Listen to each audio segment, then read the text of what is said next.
fucked up, guys. I fucked up.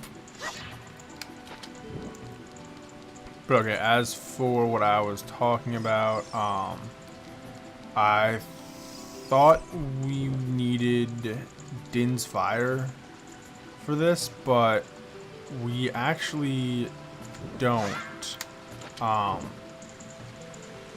Din's Fire makes it helpful and like a little easier, but at the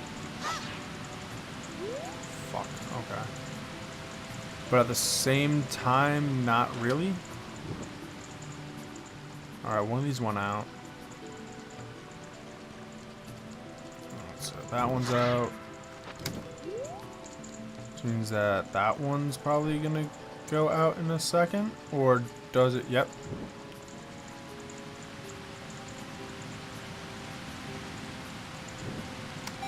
Alright. So yeah, I mean, Din's Fire would have probably made that easier, but at the same time, probably would have just not. I don't know. I'm talking out my ass now.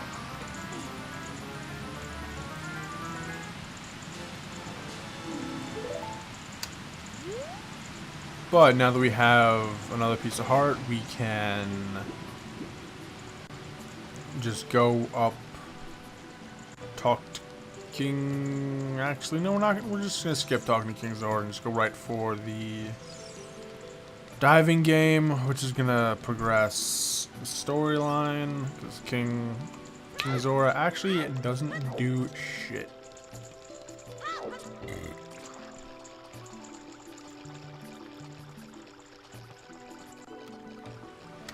Also, I do wish that this King Zora was like the King Zora in Breath of the Wild, because that one was at least like, yo, let me. I'm gonna be saying words, but they're all gonna have like importance, and if I'm gonna have to move, then I'm gonna move with like a sense of urgency, not this like womp, womp, womp. Alright, that should be all of them. So the cool thing is that not only do we make our money back, but if we are successful in the game, we do also make an extra $5. So seems like good value. Not to mention there's also our prize of the silver scale.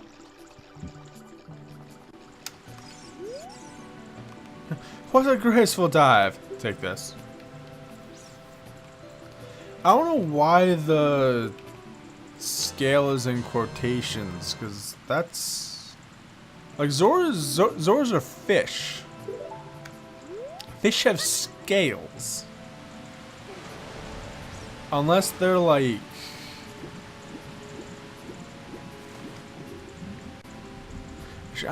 I don't know what eels and sharks have either. Like, I guess they have like a skin, but I don't know what I'm talking about. I'm saying words that I don't quite understand. And stuff's happening and something's already inside?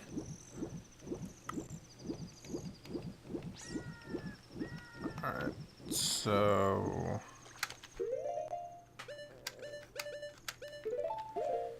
let's plant this magic bean, because we're here. And unlike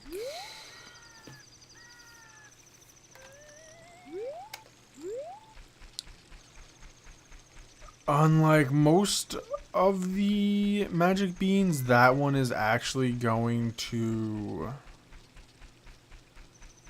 not have us going out of our way.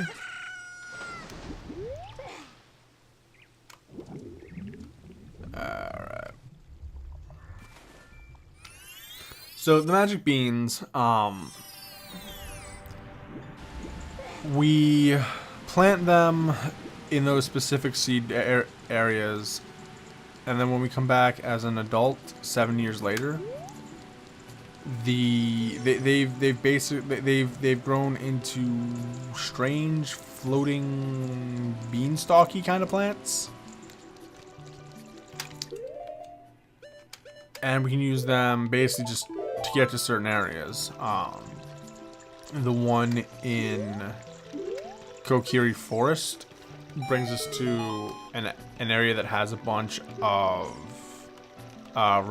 rupees. The one in Kakariko Village is going to bring us to a crate that has a gold Skulltula. The one in Lake Hylia brings us to a piece of heart. The Gerudo pathway is another piece of heart, I think. And then there's six others, and there's one in Death Mountain that brings us to a piece of heart. Shit. So we have to. We actually can't plant that one until we've already been an adult, because we have to warp over to its location. That was what, 5? I think that might be. Those might be the 5 that actually matter. I think. I'm trying to remember. I feel like there's one in this area, but it doesn't actually like bring us to anything important. And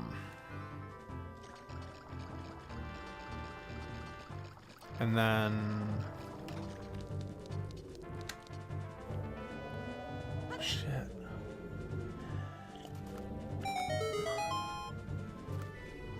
Oh, there's one at the Desert Colossus. That brings us to a piece of heart.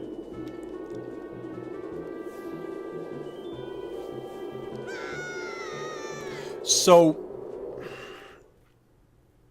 this raises so many questions. So many questions.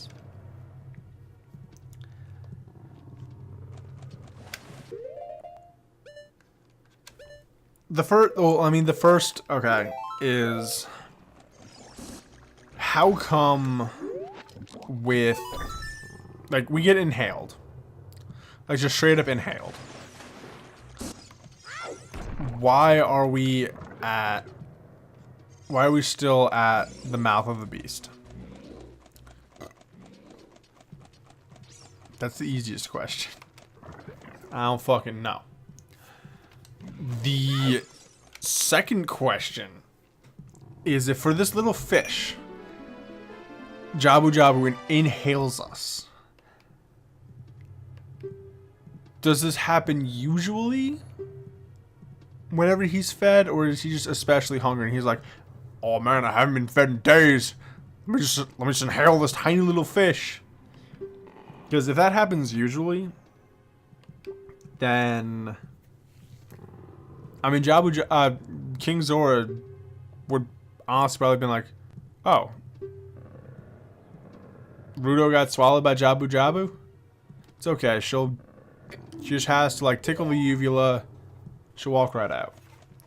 This happens whenever we feed the fish.